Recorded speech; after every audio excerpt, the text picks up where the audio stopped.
Ni siquiera se ha completado la primera fase que daría comienzo al plan de paz y la euforia ya se ha desatado en Oriente Próximo. Es verdad que hay razones para la alegría, sobre todo las que se vivieron en la Plaza de los Rehenes, cuando los secuestrados comenzaron a reencontrarse con sus familias después de 2 años de terrible cautiverio. Lo que veremos es si lo de Sharm el Sheikh es un espejismo. Desde luego, como espejismo es deslumbrante, porque Donald Trump ha conseguido coronarse como faraón allí, después de haber conseguido que jamás libere a los secuestrados que aún permanecían vivos tras 2 años en sus garras. Esa es la verdadera imagen del día, la del reencuentro emocionado de los familiares con los rehenes. 20 secuestrados que desde el 7 de octubre de 2023 permanecían ocultos en penosas condiciones, algunos de ellos enterrados en vida en los túneles de Gaza.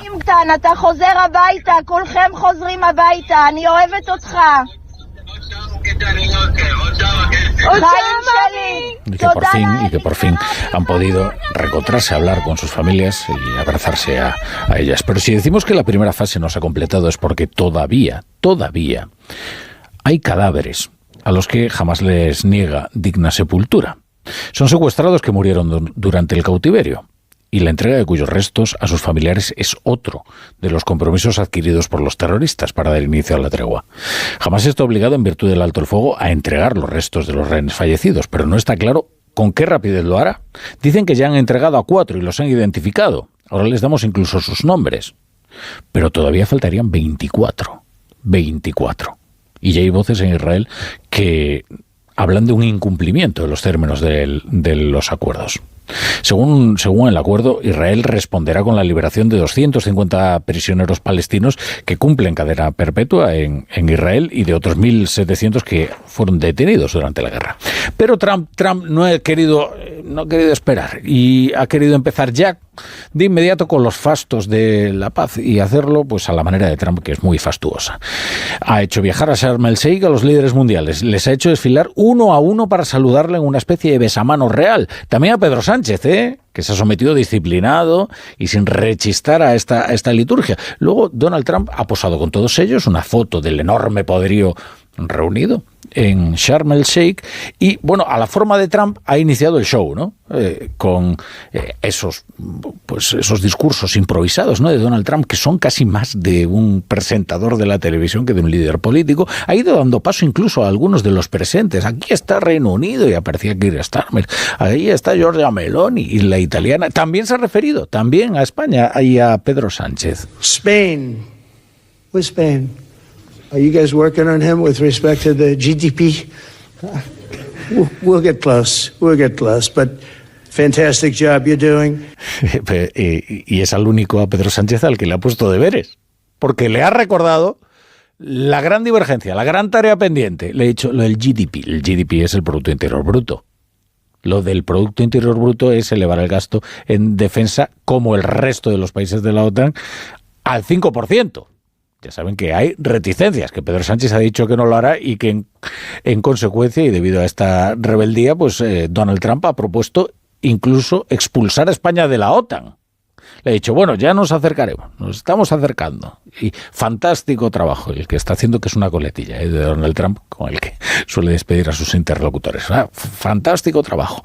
Bueno, decir que Donald Trump ha sido recibido en Israel antes de viajar a Sharm el Sheikh como un mesías es hacer un chiste malo.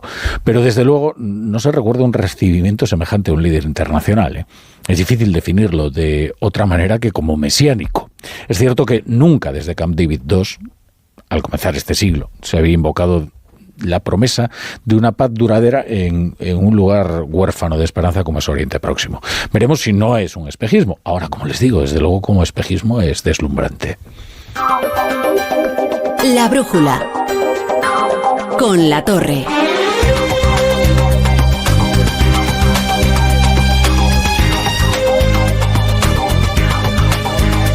Bienvenidos a La Brújula. Si se incorporan a esta hora a la sintonía de Onda Cero, a primera hora de la mañana, los primeros 7 rehenes fueron entregados a la Cruz Roja en Gaza. La Cruz Roja los entregó al ejército israelí, que los devolvió a Israel.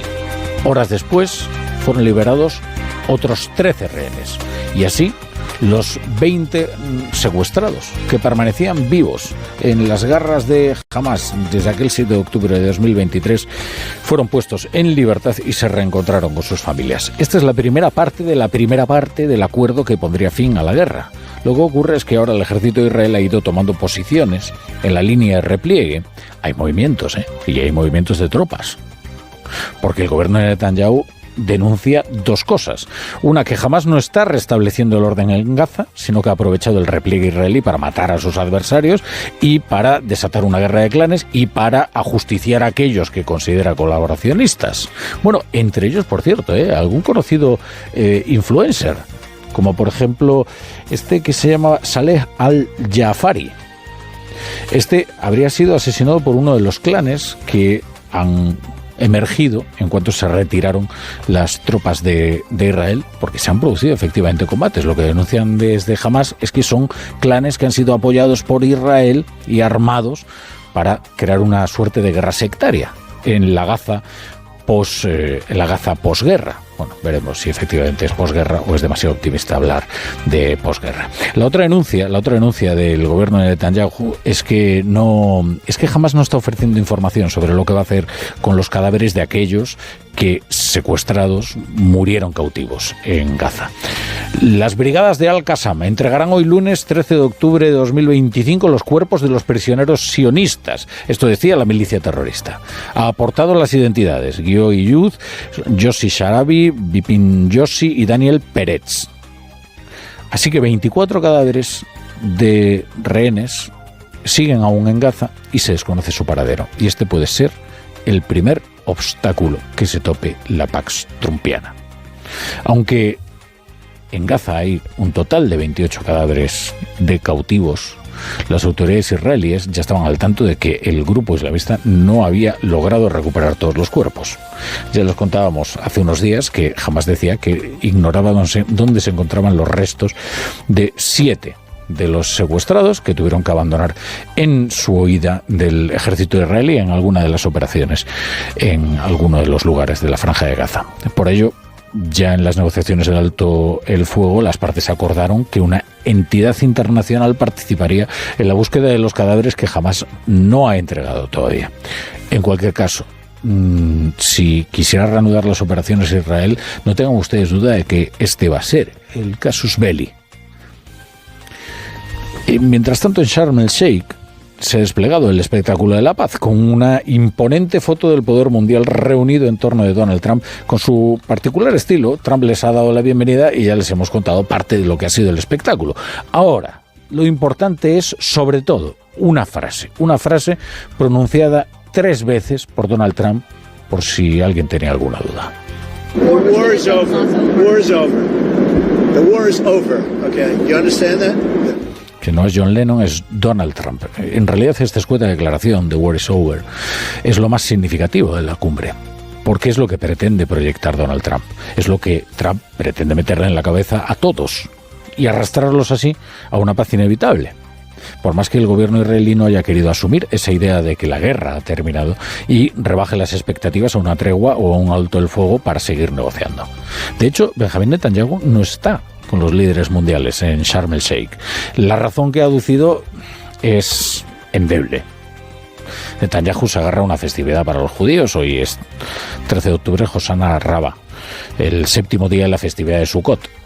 Hombre, se considera un día especial dentro de Sukkot, pero lo que parece es que el primer ministro israelí no ha querido contribuir a la descomunal expectativa de una paz duradera que está alimentando Donald Trump. Y eso que puede considerarse bien tratado por el presidente de Estados Unidos, que en un delicuescente discurso ante la Knesset, bueno, otro discurso improvisado, larguísimo, también muy espectacular, en que incluso se refirió a Rusia, así como de pasada, dando a veces Trump parece que está comentando una anécdota, algo meramente superficial, pero resulta que es una declaración política de una enorme enjundia, y que desata consecuencias. Bueno, el viernes se va a ver con Volodymyr Zelensky, porque una vez pacificado Oriente Próximo ya se ha puesto como objetivo Rusia e incluso ha hablado de rearmar a Ucrania.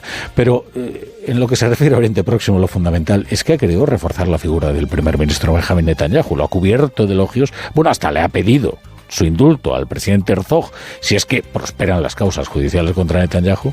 Esto es un amanecer histórico en un nuevo Oriente Medio. Quiero expresar mi gratitud a un hombre de excepcional valentía y patriotismo cuya colaboración ha contribuido a hacer posible este día trascendental. ¿Saben de quién hablo? Solo hay uno, el primer ministro Benjamín Netanyahu. Amigo Bibi, por favor, ponte de pie. Amigo Bibi.